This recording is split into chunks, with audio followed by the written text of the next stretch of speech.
Hello there, it's the 22nd of June 2020 and here you are with Dan in Essex, UK. So I sometimes get asked the question, how big is my garden? How much growing space do I have? So today I thought I would answer that question. So what I'm going to be talking about are the areas that I use for produce growing, either in polytunnel form or in actual garden space, if you will, open ground. So we'll start here in the polytunnel. So many of you are well acquainted with this polytunnel. I put it up maybe 6 weeks ago now, something like that. I'll link the video down below if you're interested. So basically I've got this over to things like, I've got a banana plant there, I've got melon plants down there, potatoes, chilies, got a nectarine and a peach tree in here, ginger, strawberries, quite a variety. So there you go, that's one polytunnel of two.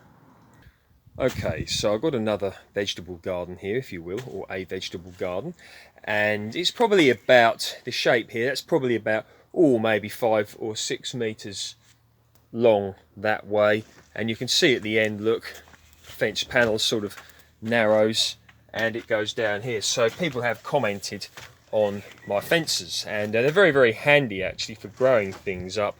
Do like fences, great for microclimates for growing things like grapes, because of course if they're south or southwest facing the sun, they get a lot of sun and they warm up. So there you go.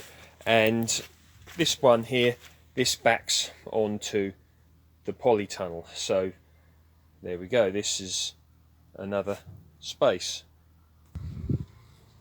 Okay, so this is part of the permaculture food forest, backyard orchard, whatever one may wish to call it. So you can see what we've got here. So this is probably about maybe 6, 7, 8 meters that way, and you know, this is the main part of the backyard orchard. So I'll just put the camera along there and you can see just how that sort of works out, and it goes around like this, look, and we come to the polytunnel there where I've got, you can see the gala tree, little vegetable patch here, got potatoes in there, and at the end, or here rather if you will, you know, there's courgette and a pumpkin plant there. I'm going to be putting some more courgettes in here. So this little vegetable patch is probably about maybe 2 or 3 meters, 2 meters I would say, by about 2 once again. Yeah, so there we go, that's another patch there, and in the middle of it you can see I have a Worcester pearman apple tree. Now as we work round, you could see that we come to the soft fruit bed. So the soft fruit bed is the same length as this polytunnel here, which is about 3 meters by 1 meter deep. And in that soft fruit bed, I've got all sorts growing. Down here, look, underneath the cover, got gooseberry variety Hinnon Mackie red. That's actually ready, look. Yep, very tasty indeed. So there we go. And I've got raspberries in here. I'll show you. They're quite small because we've had relatively lack of rainfall here, so I haven't watered them as I probably should have. Okay, so in amongst that bed you can see the cherry tree, which is absolutely laden with fruit. Got it under cover simply because you know, I spoke about the pigeons, didn't I, the other day?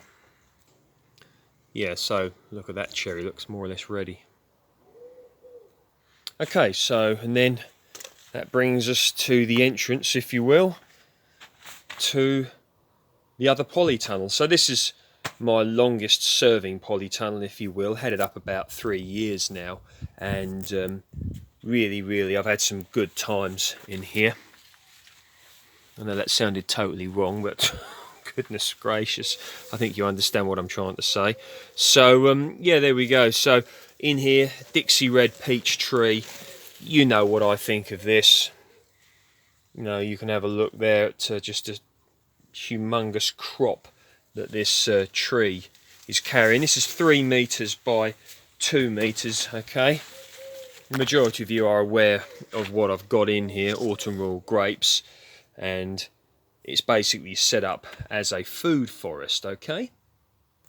So there you go. So you can see the soft fruit bed there, polytunnel there, and then that brings us to the raised bed I built a few months ago or whatever. I'll link that video down below. So there we go, and there it is. So that's about, I don't know, 2.5 meters by 2, something like that, by probably 2.5 by 2.5 meters.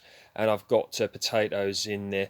I've got some spring onions, which I really should have picked by now. Pick them this weekend probably. And yeah, I've got some spinach over there. Yeah, I've got the spinach underneath these cloches here. Had a load of spinach for dinner today, so picked some earlier. Had to cover them because the sparrows are absolutely adoring these every day. So in front of the larger polytunnel, there you go, I've got my little gooseberry section there with some tayberries behind. You saw the other tayberry bush earlier amongst the food forest. So these are all together now, makes it much easier for when I water them. I use rainwater when possible, particularly for these, because it tends to be less alkaline than is tap water. Tap water is generally more alkaline than rainwater, and these need acidic growing medium, otherwise known as ericaceous, between 4.5 to 5.5 pH, which I think stands for potential of hydrogen, if I'm not mistaken. Okay, so there you go. Okay, there are a few pots and things scattered about the place, but as well as what I've just showed you, but that's generally it. Okay, with regards to what I use for a growing space. So the thing is, it's all well and good. How shall I put this? Basically, don't get bogged down in how much space you've got or haven't got.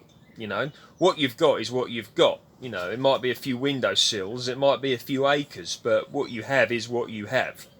And it doesn't mean that you won't have more in the future, because if you make gardening a long-term goal, a long-term progression, a long-term lifestyle, who knows how much space you could have if you set your mind to it, whether it's in the form of an allotment or whether a few years from now you've got means to rent a house with a bigger garden or buy a house with a bigger garden. This is a long-term thing. I mean, you've seen how, those of you who have watched my channel for a few years now, you've seen that me at different addresses and things like that. This channel's at its 3rd address now, and I've got to where I've got to, and it takes time. It does, particularly if you're doing this gardening thing as well as other aspects of life. The chances are you're probably many things to many different people.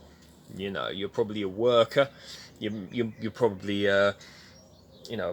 husband, wife, girlfriend, boyfriend, whatever, caregiver, to whoever. You've got your job to do. There's a lot that goes into this. So basically, yeah. So you've seen the amount of space that I've got, and yeah, you now know. If any of you feel like a really exciting task, you can add up the square meterage if you want that I've done, and you can see just you can add it all up, and I'd be interested to know, because I've never worked it out myself. Right, see you next time. Thanks for viewing. Dan_Home Gardens on Instagram. Please feel free to like, share and subscribe. See you next time.